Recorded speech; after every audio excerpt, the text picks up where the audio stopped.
नमस्कार मो दृष्टि और दिगंत चैनल को आपण समस्त को स्वागत।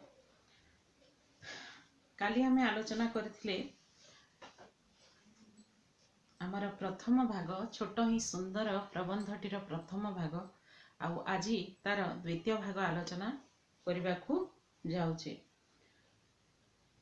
तेबे लेखक एई प्रबंधटी को अति खूब चमत्कार भाव में वर्णना करिसंती। तांकर जहा मतामत ताहा माने सुचिंतित मतामत प्रदान करिसंती। समग्र प्रबंधटी रे आधुनिक जंत्र सभ्यतार विकास फल सभ्यतार तो उन्नति घटुची किंतु जनचेतनार ताहा बाधा सृष्टि करुची। माने कहती गोदरा कोड़े जेते माड़े सेते, अर्थात गोदर गुड़िया आपण माने समस्ते जानिथिबे। गोदर गुड़िया कहले गोटे प्रकार रोग, फाइलेरिया ए भलिया गोटे टाइप रो रोग। से रोग जहाको हेइथिबो तार गोड़ दुईटी हाथी गोड़ भलिया फुली जिवो, एते बड़ बड़ गोड़ हेइ जिवो। आ से आगो को माटी खोली चलीथिबो, फाउडारे कोड़ी रे माटी खोली चलीथिबो, खोलुथिबो भी आउ पछटा आगरु जेते खोलिथिबो ताको माड़ी माड़ी जाउथिबो आगो। एते बड़ बड़ पाद से माटी ऊपर जेतेबेले पड़िबो, जहा से खोलिथिबो माटी हल्का जो जगह रहिथिबो से जगह पुणी दबिकिरी माटी बसी जिवो। माने गोदरा कोड़े जेते माड़े सेते माटी खोलिबार किछि भी फायदा नहीं। ठीक से ही भली आधुनिक मनीष जदिओ यांत्रिक सभ्यतार विकास साधन रे माने शीर्ष शिखर रे पहुंची पारिछि, उन्नतिर चरम सीमार पहुंची पारिछि। सबु क्षेत्र रे तार प्रगति हेछि किंतु तार चिंता और चेतनार प्रगति घटी नाही, सेथिरे तार अवनति ही घटिछि।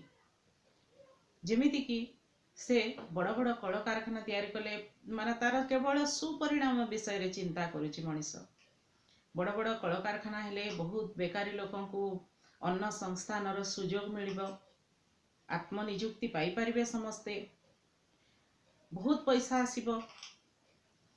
सेई जो स्थान रे माने कल कारखाना गढ़ी उठिबो सेई स्थान रो माने मूल्य केते बेसी बढ़ी जिवो, बहुत गुड़ाए पैसा आमदानी हेबो, एया से चिंता करुछि। किंतु ता फल रे से कोन करुछि, हमर प्रकृति को से नष्ट करी चलीछि। प्रकृति को नष्ट करने फल परवर्ती समय से बुझी पारुछि तार क्यों सब क्षति घटुछि। जो कथा मुझे कहली गोदरा कोड़े जेते माड़े सेते, खाली उन्नति जे घटे ताहा नुहे, क्षति मध्य ताको सहिबाको पड़े। आमे गोटे रबर टे टाणीबा, रबर बा इलास्टिक टे को टाणीबा, रबर कहले बुझुचंती मुंडरे जो लगा जाए रबर, रबर टे को जेते जोर रे आमे जेते क्षिप्र बेगरे टाणीबा ताहा सेते लंबा हेबो। किंतु ताकू जेते बेला आमे छाड़ी देबा ना, आसिकरी पुणी आम हाथ रे बाजिबो। जो हाथ ठू आमे टाणीबा आरंभ करथिले, जो आंगुठी मूलरू टाणीबा आरंभ करथिले, एते जोर रे बाजिबो आसिकी आंगुठी को आमर कष्ट हेबो, शरीर को आमर कष्ट हेबो। ता माने मोर कहिबार उद्देश्य हेउची मनीष उन्नतिर चरम सीमार एते क्षिप्र गति रे वर्तमान पहुंची गलानी। सबु अमेरिका इंग्लैंड प्रभृति देश माने तो एते उन्नति कलेनी, माने आधुनिक अत्याधुनिक माने सभ्यता माने अत्याधुनिक चिंता और चेतना रे तांकर मन पूरा भरी गलानी। सबु प्रकार माने उदाहरण दे मु कहूची, आमे पूरा जंत्र सभ्यतार समस्ते दास। आग माँ शिल शिलुपारे माने शिलरे जो बाटुथिले चटणी मसला किमा बिरी चाउल बाटिकी भी चकुली करुथिले, जेते टेस्ट लागुथिला ताहा आजी आउ ग्राइंडर रे बाटिले सेते टेस्ट लागु नहीं। मसला ग्राइंडर रे बटा मसला तरकारी सेते टेस्टी लागु नहीं। शिल बटाटा गोटे अलगा, किंतु आजिकाली का पाखरे समय नहीं, कई बा अलसुआमी पाई हेउ, कई बा निजर अपारगता को प्रमाण करी आउ ଯନ୍ତ୍ର ସଭ୍ୟତାର ପଛରେ ଆମେ ମାନେ ଏତେ ଗୋଡ଼େଇବାରେ ମଗ୍ନ, କୌଣସି କାମ ବି ଆମେ ହାତରେ କରିବାକୁ ଚାହୁଁନାହୁଁ। ବାଟିବା ଠାରୁ ଆରମ୍ଭ କରି ଲୁଗା କାଚିବା ପର୍ଯ୍ୟନ୍ତ, ବାସନ ମାଜିବା ପର୍ଯ୍ୟନ୍ତ ସବୁ କାମ ମେସିନ୍ କରିଦେଉଛି। ଯେଉଁ କାମ ଆଗ ମାନେ ମା ମାନଙ୍କୁ ଯଦି ମାନେ ତୁମେ ମାନେ ଜାଣିନଥିବ, ମାଙ୍କୁ ପଚାରିବ ଘରେ ଯାଇକିରି, ଯେ ଯେଉଁମାନେ ଗାଁରୁ ବିଶେଷ କରି ଆସିଛନ୍ତି ସେ ମା ମାନେ ନିଶ୍ଚିତ ଭାବରେ କହିପାରିବେ, ଚୁଲିରେ ଯେଉଁ ହାଣ୍ଡି ଏବଂ ଛୋଟ ଛୋଟ ଆଟିକାରେ ରନ୍ଧା ଯାଉଥିଲା ଅନ୍ନ ବ୍ୟଞ୍ଜନ ସବୁ, ଯେଉଁ ରନ୍ଧା ଯାଉଥିଲା ଡାଲି, ତରକାରୀ, ଭାତ, ଏଇସବୁ ଜିନିଷ ଯେଉଁ ରନ୍ଧା ଯାଉଥିଲା, ତେଲୁଣିରେ ଯେଉଁ ପୋଡ଼ ପିଠା କରାଯାଉଥିଲା, ତାହାର ସ୍ୱାଦ କେତେ ନିଆରା। ଆଜି ଆମେ ପ୍ରେସର କୁକରରେ ପିଠା ପୋଡ଼େଇଲେ ବି ସେତେ ଭଲ ଲାଗୁନାହିଁ। ଆଉ ଚୁଲିରେ କେତେ ତାର ମାନେ ବେନିଫିଟ୍ ଅଛି ଆପଣମାନେ ଭାବି ପାରିବେନି। ଏବେ ଶୀତ ମାସ ଆସୁଛି, ମା ରାନ୍ଧୁଥିବେ ଚାରି ପାଖରେ, ମୁଁ ଦେଖିଛି ଗାଁର ଦୃଶ୍ୟ ସବୁ ମୁଁ ଅଙ୍ଗେ ଅନୁଭବ କରିଛି। ମୁଁ ଯଦିଓ ଗୋଟେ ମାନେ ଟାଉନର ଝିଅ, କିନ୍ତୁ ମୋର ମାମୁଁ ଘର, ବଡ଼ ବାପା ବଡ଼ ମାଙ୍କ ଘର, ଏଭଳିକି ମୋର ଶାଶୁ ଘର ମଧ୍ୟ ଗୋଟେ ଗାଁ। ତେଣୁ ମୁଁ ନିଜେ ଦେଖିଛି, ସ୍ୱଚକ୍ଷୁରେ ଦେଖିଛି, ଆଉ ଗାଁର ସେଇ ନିଆରା ଅନୁଭୂତି ମୋ ଜୀବନରେ ଘଟିଛି। ମୋତେ ବହୁତ ହିଁ ଭଲ ଲାଗେ। ଗାଁର ପରିବେଶ, ପ୍ରକୃତି ସବୁକିଛି ବହୁତ ହିଁ ଭଲ ଲାଗେ। ଚୁଲି ମୁଣ୍ଡେ ମାନେ ମା ବସିଥିବେ, ରୋଷେଇ କରୁଥିବେ, ଚାରି ପାଖରେ ଘେରିକିରି ଯେତେ ସବୁ ପରିବାରର ସଦସ୍ୟଗଣ ବସିଥିବେ, ବିଭିନ୍ନ ଆଳାପ ଆଲୋଚନା ହେଉଥିବ। ଆଉ ଏପଟେ ଉପରେ ଚୁଲିରେ ଯଦି ଭାତ ବସିଥିବ କି ଡାଲିଟେ ବସିଥିବ, ତଳପଟରେ ମା କିଛି ଭଜା କରିଦେଉଥିବେ। ସେ ଏତେ ବଡ଼ ବଡ଼ ଡୁଆ ଥାଏ, ପୁରା ଏତେ ବଡ଼ ବଡ଼ ଡୁଆ ଥାଏ। ସେ ଡୁଆରେ କେତେବେଳେ ଖଟା କରିଦେଉଥିବେ, କେତେବେଳେ କେଉଁ ଭଜା କରିଦେଉଥିବେ। ସେଥିରେ ଏତିକି ଟିକେ ତେଲ ଦେଇକିରି ଆଳୁଚପ ଟିକେ ବି ଛାଣି ଦେଉଥିବେ। କିନ୍ତୁ ଆଉ ସମସ୍ତେ ମିଶିକିରି ଯେଉଁ ମାନେ ସେଇ ଖାଉଥିବେ, ସେଇ ଚୁଲିର ଜିନିଷ ସବୁ ଖାଉଥିବେ, ସେମାନେ ସତରେ ଖୁବ୍ ଭାଗ୍ୟବାନ ଥିଲେ। ଆଉ ସେଇଥିପାଇଁ ନ୍ୟାଚୁରାଲ ଜିନିଷ ସବୁ, ଆଉ ସେତେବେଳେ ବି ଯେଉଁ ସମୟର କଥା ମୁଁ କହୁଛି, ସେତେବେଳେ ଏତେ ପରିମାଣରେ କୀଟନାଶକ ଔଷଧ, ସାର ଆଦି ପ୍ରୟୋଗ ହେଉନଥିଲା ଆମର ଶସ୍ୟ ଗୁଡ଼ିକରେ, ଶସ୍ୟ କ୍ଷେତ୍ର ମାନଙ୍କରେ। ଫଳରେ ଯେଉଁ ଶସ୍ୟ ଉତ୍ପନ୍ନ ହେଉଥିଲା ତାହା ନିରୋଗ ଥିଲା, ମାନେ ତାହା ଖାଇଲେ ବି କିଛି ରୋଗ ଆକ୍ରମଣ କରିବାର ଆଶଙ୍କା ନଥିଲା। ତେବେ ତାର ସ୍ୱାଦ ଆଉ ଏବେ ଚାଖିବାର ବି ଅବକାଶ ମିଳୁନାହିଁ। ଏବେ ମୁଁ ବି ଜଣେ ଗୃହିଣୀ, ମୁଁ ବି ରାନ୍ଧେ ଗ୍ୟାସରେ। କିଏ ଆଉ ଚୁଲିର କଳା ମାଜିବ? ଚୁଲିରେ ଯାହା ରାନ୍ଧିବ ବି କଳା ହେବ। ତେବେ କଳା ବାସନ କିଏ ସଫା କରିବ? କଳା ହାଣ୍ଡି କିଏ ମାଜିବ? ହାତରେ କଳା ମୋଟେ ଲାଗୁନି, ଗ୍ୟାସରେ ସବୁ କରିଦେବା। ଆଉ ଗ୍ୟାସ୍ କ'ଣ? ଗୋଟେ ପ୍ରକାର ଯନ୍ତ୍ର। ଭଲ ଚାଲିଛି ତ ଭଲ ଚାଲିଛି, ତାର କୁପରିଣତି ଆପଣମାନେ ଭଲ ଭାବରେ ଜାଣନ୍ତି। କ'ଣ? ଯେତେବେଳେ ଟିକିଏ ଅସାବଧାନ ହେଇଯିବା, ତାହେଲେ ଗ୍ୟାସ୍ ଟାଙ୍କି ଫାଟିଯିବାର ବି ଭୟ ଅଛି। କୋଉଠିକୁ ଧରନ୍ତୁ ସୁଇଚ୍ ଅନ୍ କରିଦେଇକି ଚାଲିଗଲେ ବି, ଆଉ ଆସିଲେ ଯେତେବେଳେ ଘର ସାରା ଗ୍ୟାସ୍ ପୂର୍ଣ୍ଣ ହେଇଯାଇଥିବ, ଦିଆସିଲି କାଠିରେ ମାରିଲେ କ'ଣ, ଲାଇଟ୍ର ସୁଇଚ୍ଟେ ବି ଅନ୍ କଲେ ଘର ସାରା ନିଆଁ ଲାଗିଯିବ। କେତେ ଭୟଙ୍କର ବିପଦ, ଚିନ୍ତା କରନ୍ତୁ। କିନ୍ତୁ ଚୁଲିରେ ସେ ସବୁ ଭୟ ମୋଟେ ନଥାଏ। ଚୁଲି ଜଳୁଥିବ ବି, କୌଣସି କାର୍ଯ୍ୟବଶତଃ ଯଦି କେଉଁ ସ୍ଥାନକୁ ଯିବାକୁ ପଡ଼େ, ଆସ୍ତେ ଆସ୍ତେ କାଠ ଲିଭିଯିବ, କିଛି ଅସୁବିଧା ହେବନି। ଆଉ ସେଇ ତାତିରେ ବି ଗରମ ରହେ, କିନ୍ତୁ ଆମେ ଗ୍ୟାସ୍ ବନ୍ଦ କରିଦେବା ମାତ୍ରେ ଆମର ଖାଦ୍ୟ ପଦାର୍ଥ ଥଣ୍ଡା ହେଇଯାଏ କିଛି ସମୟ ପରେ। କିନ୍ତୁ ରନ୍ଧା ସରିବା ପରେ ବି, ନିଆଁ ଲିଭେଇଲା ପରେ ବି, ଯେଉଁ ଚୁଲିର ଗରମଟା ଥାଏ ନା, ଖାଦ୍ୟ ପଦାର୍ଥ ସବୁ ଗରମ ହେଇକିରି ଥାଏ ଖାଇବା ପର୍ଯ୍ୟନ୍ତ, 2-4 ଘଣ୍ଟା 5 ଘଣ୍ଟା ପର୍ଯ୍ୟନ୍ତ। ସେଇ ବାସି ପଖାଳ ବି ତାର ବହୁତ ଟେଷ୍ଟି। ହାଣ୍ଡିର ବାସି ପଖାଳ, ଦହି ବହୁତ ବଢ଼ିଆ ଲାଗେ। ସେ ସବୁ ସ୍ୱପ୍ନ। ହାତରେ ଲୁଗା କାଚିଲେ ଯେତେ ସଫା ହୁଏ, ଯେତେ ମାନେ ଲୁଗାର ବୟସ ବଢ଼େ, ଆୟୁଷ ବଢ଼େ। ଆମେ ୱାସିଂ ମେସିନରେ କାଚିବା, ସେତେ ସଫା ହେଉନି, କିନ୍ତୁ ଆମେ ପରିଶ୍ରମ କରିପାରିବା ନାହିଁ। ଆମେ ଯନ୍ତ୍ର ସଭ୍ୟତାର ଦାସ। ଆଗ ଧାନ କୁଟୁଥିଲେ, आउ चाउଳ କରୁଥିଲେ, ଢିଙ୍କିରେ ଧାନ କୁଟୁଥିଲେ, ଚାଉଳ କରୁଥିଲେ, ଧାନ ସିଝଉଥିଲେ, ଦୂରରୁ ପାଣି ବୋହି ଆଣୁଥିଲେ। ଏବେ ତ ଘରକୁ ପାଣି ଆସୁଛି। ଆଉ ଯାହା ଘରେ ଯଦି କୂଅ ଫୁଅ ଯାହା ଘରେ ବି ଥିବ, ଘରେ ମୋଟର ଚାରିଆଡ଼େ ଟେପ୍ ଲଗାଯାଇଛି, ଯେଉଁ ଘରକୁ ଗଲେ ପାଣିର ସମସ୍ୟା ନାହିଁ। ଆଗ ଲୋକ କ'ଣ ବୋକା ଥିଲେ? ଆପଣମାନେ କହିବେ ନାଇଁ, ଆଗ ଏସବୁ ବ୍ୟବସ୍ଥା ନଥିଲା, ଇଲେକ୍ଟ୍ରିସିଟି ନଥିଲା, କୌଣସି ବ୍ୟବସ୍ଥା ନଥିଲା। ସେମାନେ ଲଣ୍ଠନ ଆଲୁଅରେ କିମ୍ବା ଦୀପ ଆଲୁଅରେ ଚଳୁଥିଲେ। ଆଉ କୌଣସି ବ୍ୟବସ୍ଥା ସେ ସମୟରେ ହେବାର ସମ୍ଭାବନା ବି ନଥିଲା। ସେଇ କାରଣରୁ ସେମାନେ ନିଜେ ପାଣି ବୋହିକି ଆଣୁଥିଲେ। ହେଇପାରେ କ'ଣ, ସେଇଟା ହିଁ ସତ। କିନ୍ତୁ ତା ଦ୍ୱାରା ସେମାନଙ୍କର ଏକ୍ସରସାଇଜ ହେଉଥିଲା।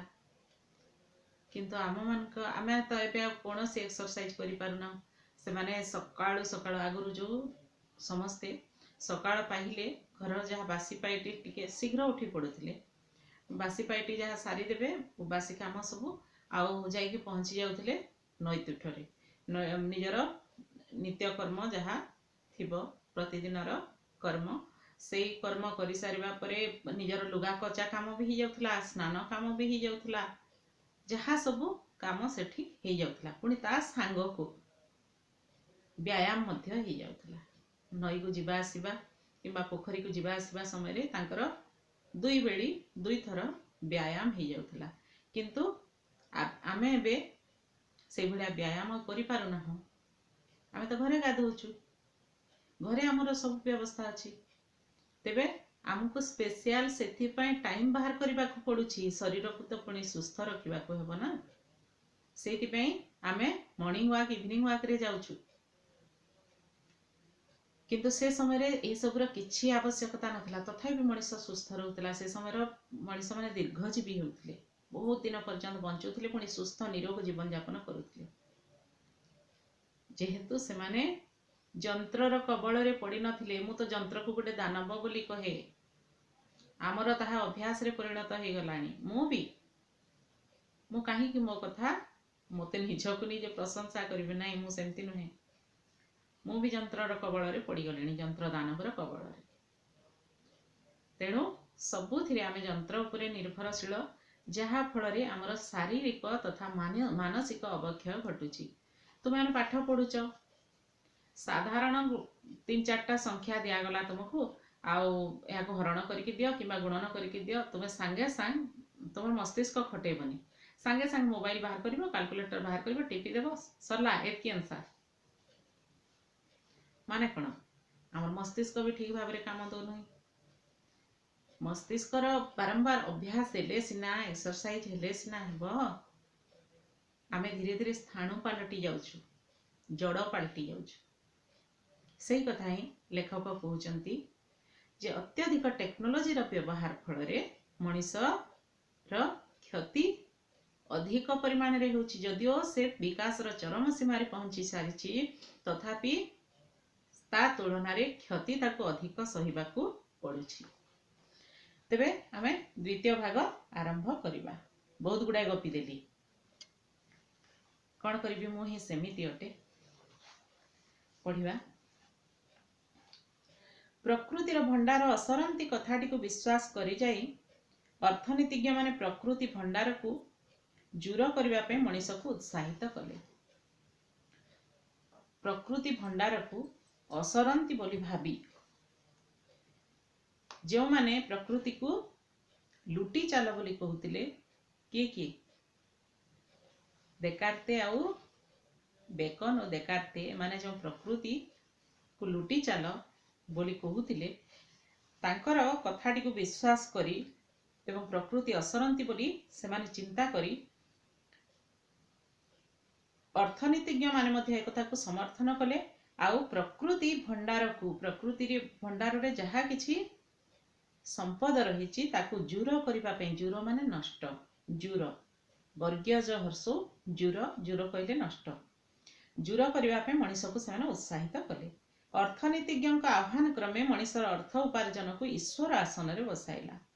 ଏହି ଅର୍ଥନୀତିଜ୍ଞଙ୍କ ଆହ୍ୱାନକୁ ସ୍ୱୀକାର କରି ମଣିଷ କ'ଣ କଲା ନା, ଅର୍ଥ ଉପାର୍ଜନକୁ ଜୀବନର ଗୋଟେ ବଡ଼ ଜିନିଷ ଭାବରେ ଗ୍ରହଣ କରିନେଲା। ଯେଭଳି କି अर्थ उपार्जन ही तार भगवान तापाई भगवान। यार प्रतिवादर स्वर एबे शुणा जाउछि किंतु वर्तमान मनीष सचेतन हेलाणी। लेखक पूर्वर कहिसंती विंश शताब्दीर माने गोटे दशक शेष आड़ मनीष सचेतन हेलाणी आउ सेथिपई यार प्रतिवादर स्वर एबे शुणा जाउछि। आउ स्वर उठाइचंती किए उठाइचंती प्रथम करी देखंतु स्मॉल इज ब्यूटीफुल बहिर स्वनामधन्य लेखक स्कुमाचार। एही स्मॉल इज ब्यूटीफुल बही टी लिखिथिले स्वनामधन्य लेखक स्कुमाचार जे कि एहा विरुद्ध रे स्वर उत्तोलन करिसंती। कहा विरुद्ध रे? जेउ मनीष प्रकृति को असरंती बोली भाबी अर्थनीतिज्ञ आह्वान क्रमे प्रकृति को निर्दय भाव में लुटी चलीथिला एवं केवल अर्थ उपार्जन को जीवनर भगवान भावे ईश्वर आसन में बसाइथिला तार विरुद्ध रे स्वर उत्तोलन करिसंती प्रसिद्ध लेखक स्कुमाचार तांकर स्मॉल इज ब्यूटीफुल बही। एही विशिष्ट अर्थनीतिज्ञ जन्मग्रहण करथिले जर्मनी रे और द्वितीय महायुद्ध पर ब्रिटिश नागरिकत्व ग्रहण करथिले। ख्रीष्टाब्द 1970 पर तांकर ए बहीटी प्रकाश पाइथिला। मन रखिबे छोट ही सुंदर बहीटी स्कुमाचार छोट ही सुंदर बहीटी केउ मसीहा पर प्रकाश पाइथिला? 1970 मसीहा पर प्रकाश पाइथिला। एमसीक्यू क्वेश्चन आसीबो एक मार्किया। बहीटी को समालोचना करी गार्डियन कागज एहाकू बुद्धिस्ट इकोनॉमिक्स बोली कहिथिले। गार्डियन कागज एहाकू बुद्धिस्ट इकोनॉमिक्स बोली कहिथिले। ए बहीटी को से समालोचना करथिले एवं एहा बुद्धंकर चेतना रे अनुप्राणित बोली अर्थनीति द्वारा अनुप्राणित बोली कहिथिले समालोचना रे। पाश्चात्य विज्ञान और प्राच्य दर्शन मध्य रे मिलनर एहा आउ एक दृष्टांत अटे। जेहेतु से थिले जर्मनी रो एवं परवर्ती समय ब्रिटिश रो नागरिकत्व ग्रहण करिथिले तेबे से थिले पाश्चात्य लेखक किंतु ए बही रे एमिति भाबरे आलोचना करा जायछि एमिति विशद तथ्य मान प्रदान करा जायछि। छोट ही सुंदर सपक्ष रे लेखक एभଳି भाबरे वर्णना करिसंती जाहाकि प्राच्य दर्शन एवं पाश्चात्य दर्शन भितरे गोटे मिलन सेतु कहिले अत्युक्ति हेब नाही। वर्तमान जुग रे अमेरिका पृथ्वीर सबुठार विभवशाली देश। वर्तमान जुग रे अमेरिका होछि पृथ्वीर सबुठार विभवशाली धनशाली देश। अमेरिकार विभव ही से देशर अर्थनैतिक व्यवस्थार सफलतार प्रमाण पत्र। तार से धन संपत्ति तार वैभव से देशर अर्थनैतिक व्यवस्था को सूचित करे। तार सफलतार प्रमाण पत्र बा चाबिकाठी होछि एई अमेरिकार विभव। मात्र स्कुमाचार दर्शाइछंती जे पृथ्वीर समुदाय कंचामाल 40 भाग अमेरिका रे। सारा पृथ्वी रे जेतिकी कंचामाल रही विभिन्न कल कारखाना पे जे सब कंचामाल आवश्यकता अच्छी सेई कंचामाल प्राय 40 भाग शतकड़ा 40 भाग रही सारा पृथ्वी है। सारा पृथ्वी समुदाय कंचामाल प्राय 40 भाग रही केवल अमेरिका रे।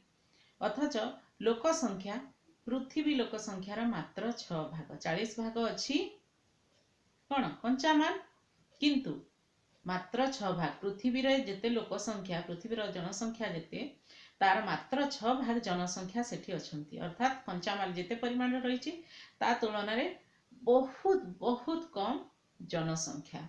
तेबे सेई देशटी उन्नति करिबो ही करिबो। तेबे एथिबे संकर परिश्रम मध्य रही। 6 भाग लोकंक पई 40 भाग कंचामाल विनियोग करी अमेरिका ता नागरिकों को कि सुख संतोष और संस्कृति दे पारिछि। किंतु प्रकृत रे यदि आमे देखिबा 6 भाग जनसंख्या बा 6 भाग लोकंक पई 40 भाग कंचामाल विनियोग करी अमेरिका जेते सुख स्वाच्छंद्य संतोष देवा कथा तार संस्कृति जेते उन्नततर हेबा कथा सेते बेसी हेई पारि नाही। स्कुमाचार एहा ही वर्णना करिसंती तांकर छोट ही सुंदर बहीटी रे। सुख संतोष संस्कृति इत्यादि विषय मुंड खेलैबा कोन अर्थनीतिज्ञ मानकर काम? स्कुमाचार उत्तर देबे निश्चय। अर्थनीति को केवल अर्थ भित्तिक न रखी मूल्य भित्तिक करबा पई से आह्वान दैछंती। स्कुमाचार सुख संतोष संस्कृति इत्यादि विषय रे अर्थनीतिज्ञ कर काम निश्चित भाव अच्छी बोली स्कुमाचार कहिसंती एवं अर्थनीति को से अर्थनीति भाव न देखी अर्थभित्तिक न देखी न रखी मूल्य भित्तिक रखिबापई आह्वान देइछंती। स्कुमाचार महात्मा गांधी द्वारा विशेष भाव में प्रभावित होते। यहाँ भी एमसीक्यू क्वेश्चन आसे। स्कुमाचार कहा द्वारा विशेष प्रभावित होते? गांधी द्वारा महात्मा गांधी द्वारा विशेष भाव में प्रभावित होते। से बर्मा रे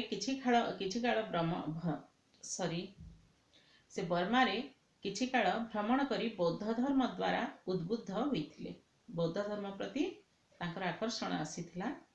प्रतियोगितामूलक अर्थनीति परिवर्ते अहिंसा और सहयोगितामूलक अर्थनीति को ग्रहण करने को से आह्वान कले।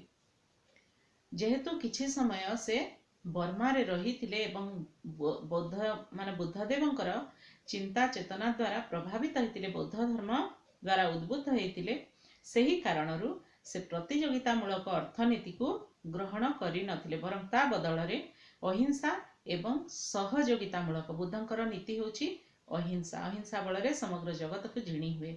अहिंसा और सहयोगितामूलक अर्थनीति को से ग्रहण करने को आह्वान देइथिले। छोट ही सुंदर बही आकार रे 1970 रे बाहरी थिले मध्य प्रबंध आकार रे ताहा 1950-60 भितर प्रकाश पाइथिला। एहा पूर्व 1970 रे छोट ही सुंदर बहीटी प्रकाश जदियो पाइथिला, ता पूर्व एहा छोट छोट प्रबंध आकार रे प्रकाशित होइथिला। ताहा केउ मसिया रे 1950 रु 60 मसिया भितर। जो समय रे टेक्नोलॉजिकल विकास को फूलमाल पिंधाई सर्वत्र संवर्धना दिया जाउथिला, टेक्नोलॉजी को बढ़ाइबा और विस्तार करिबा पई समाज महा उत्साह रे माती जाउथिला, सेतिकी बेले प्राकृतिक कंचामाल असरंती नुहे चेताई टेक्नोलॉजी उपरे अंकुश प्रयोग करी स्कुमाचार दृष्टि आकर्षण करिसंती। यांत्रिक विकास फलरे बा टेक्नोलॉजी रो विकास को जोठी सबु स्थान रे सम्मान दिया जाउथिला, फूलमाल पिंधाई संवर्धित करा जाउथिला एवं ताकू आहुरी विस्तारित करिवार प्रयास करा जाउथिला। एहा द्वारा समाज महा उत्साह रे माती उठुथिला। से समय रे एई प्राकृतिक संपद जे असरंती नुहे एहाकू दर्शाई दैछंती हमर ब्रिटिश लेखक बा जर्मन लेखक स्कुमाचार। आउ समस्तंकर से एई बहीटी लेखि ही दृष्टि आकर्षण करिसंती। समस्ते हाँ से दुईटी कथा उपरे गुरुत्व दैछंती। स्कुमाचार तांको बही रे दुईटी कथा उपरे गुरुत्व दैछंती। प्रथमतः टेक्नोलॉजी यांत्रिक हेबा परिवर्ते मानवीयतार स्पर्श पाइबा एकांत आवश्यक। टेक्नोलॉजीटा संपूर्ण भाव में यांत्रिक हेले असुविधा। मु गोटे उदाहरण दोची, छोट उदाहरण टी।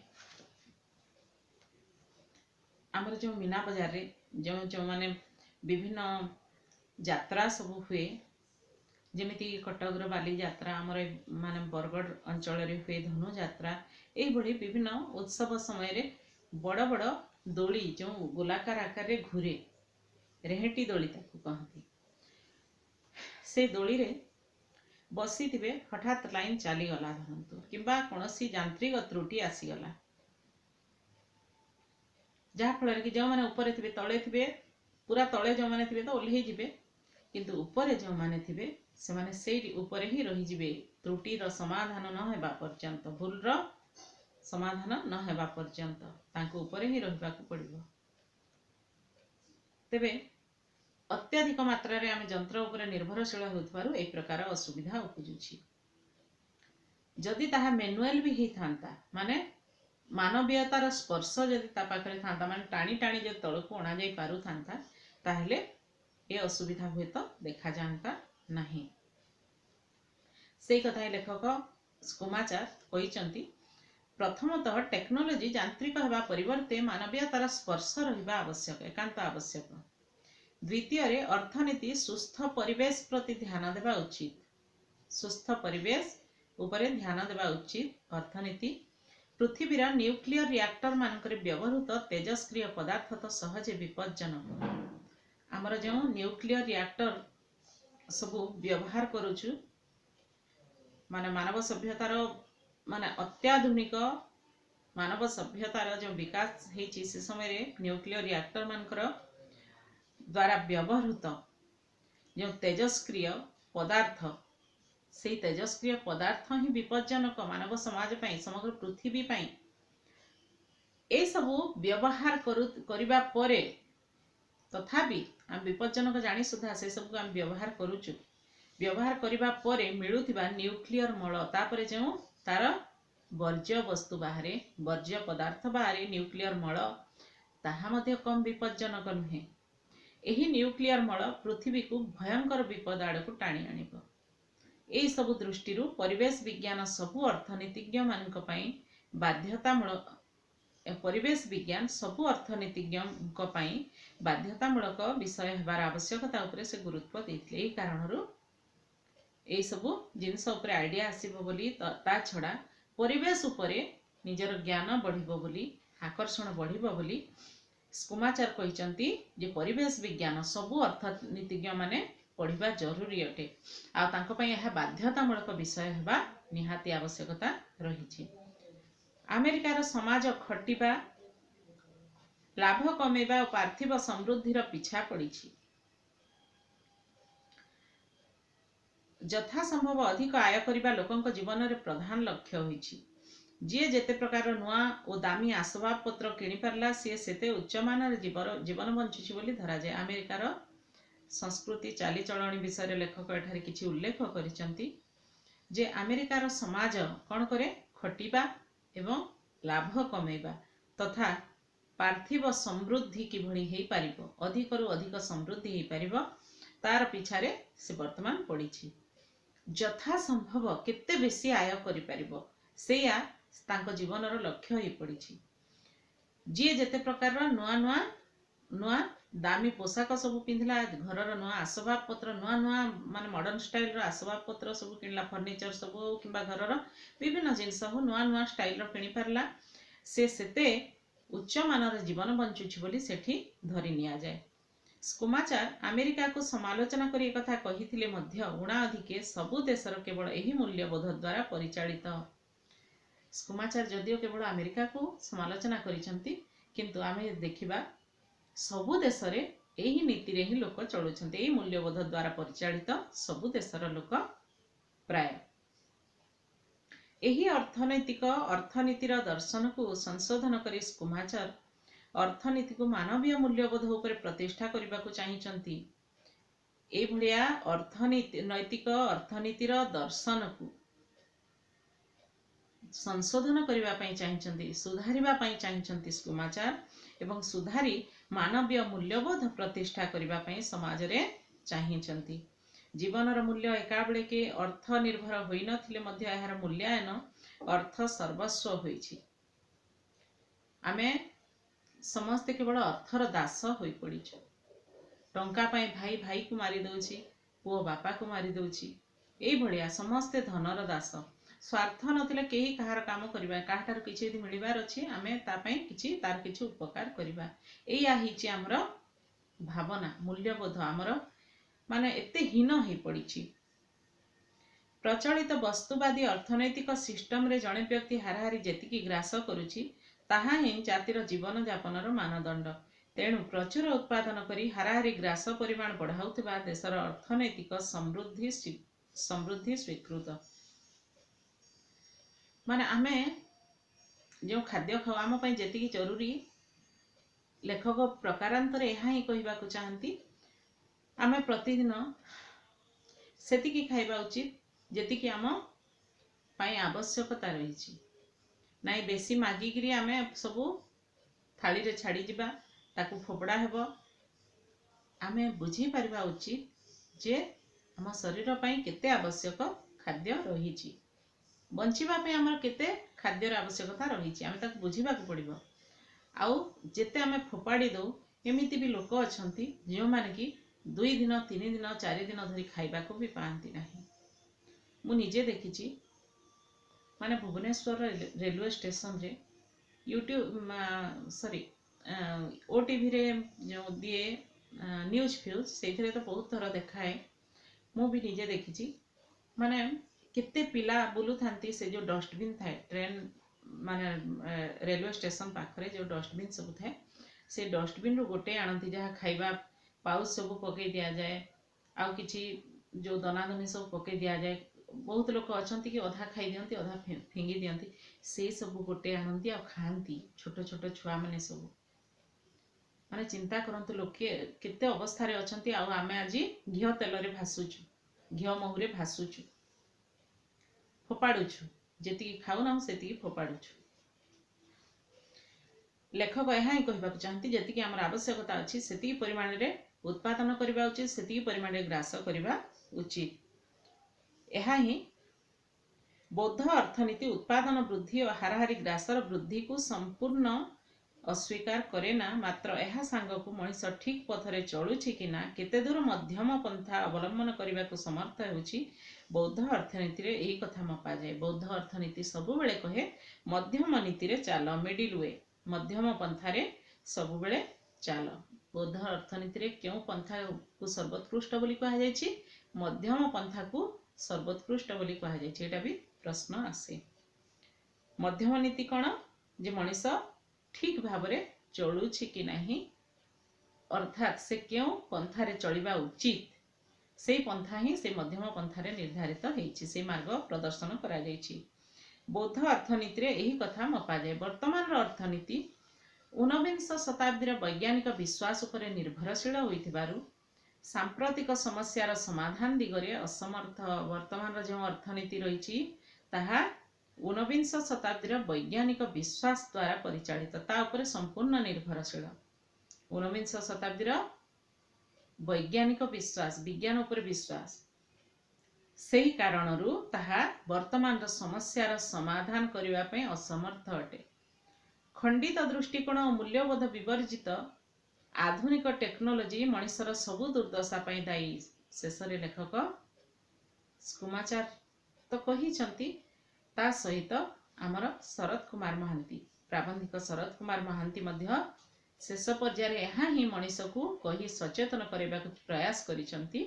से कहउचंती जे खंडित दृष्टिकोण दृष्टिकोण पूर्णांग होई नथिबो खंडित दृष्टिकोण और मूल्यबोध विवर्जित कौन सी मूल्यबोध तार नथिबो मूल्यबोध विवर्जित मूल्यबोध को संपूर्ण त्याग कर सारी आधुनिक टेक्नोलोजी मनीषर सबु दुर्दशा पई एकमात्र दायी अटे।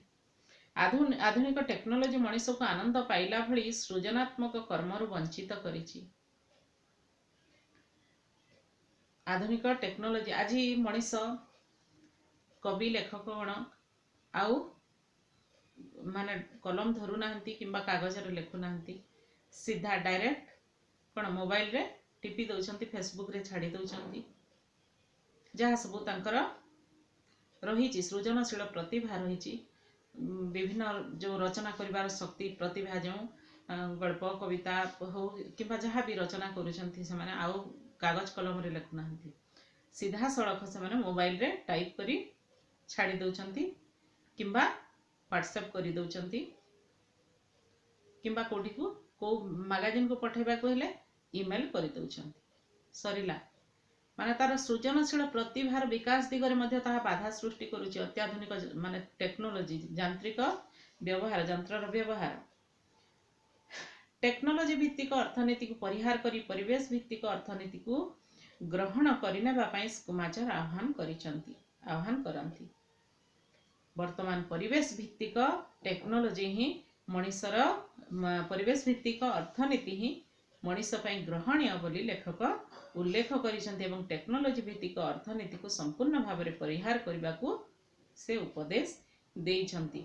एही नवा अर्थनीति मनीषर मूल्य को सर्वत्र स्वीकार करी मनीषर मूल्यबोध को से सम्मान दिए छोट आकार रे निज अख्तियार रे रखी संभाली पारिबा भली योजना मान को केवल हाथ को मनीष हाथ को नेबा दरकार। मु बोध हुए रत्नाकर पति गोटे प्रबंध आम +2 पढ़ला बेले पढ़ुलु से प्रबंधटीर माने एते कोटेशन सब थिला ना से कोटेशन सब मोर मने रही जाइए से समय मोर मने माने थरे सुनली जमती सार पढ़ुले थरे जमती सुनली मोर पूरा मने रही जाइए आ मोर दैनंदिन जीवन में मु तार उपयोगिता को विचार कर व्यवहार करे मध्य प्रयोग करे सेथिरु एठारे गोटे कोटेशन कहवा पाई मोर बहुत इच्छा होछि बड़ काम रे हाथ देई असफल हेबा अपेक्षा छोट काम हाथ दे सफल हेबा बेसी श्रेयस्कर। बड़ काम हाथ दे असफल हेबा अपेक्षा छोट काम हाथ दे सफल हेबा बेसी श्रेयस्कर। मन रखिबे आपण मान जीवन में भी यह बहुत भल भाव काम देव बोली मु आशा करी। लेखक से कथा ही कही छोट आकार रे निज अख्तियार रे रखी निज अख्तियार रे जहा हेई परिबो संभाली परिबा भली योजना मान को केवल मनीष हाथ को नेबा दरकार।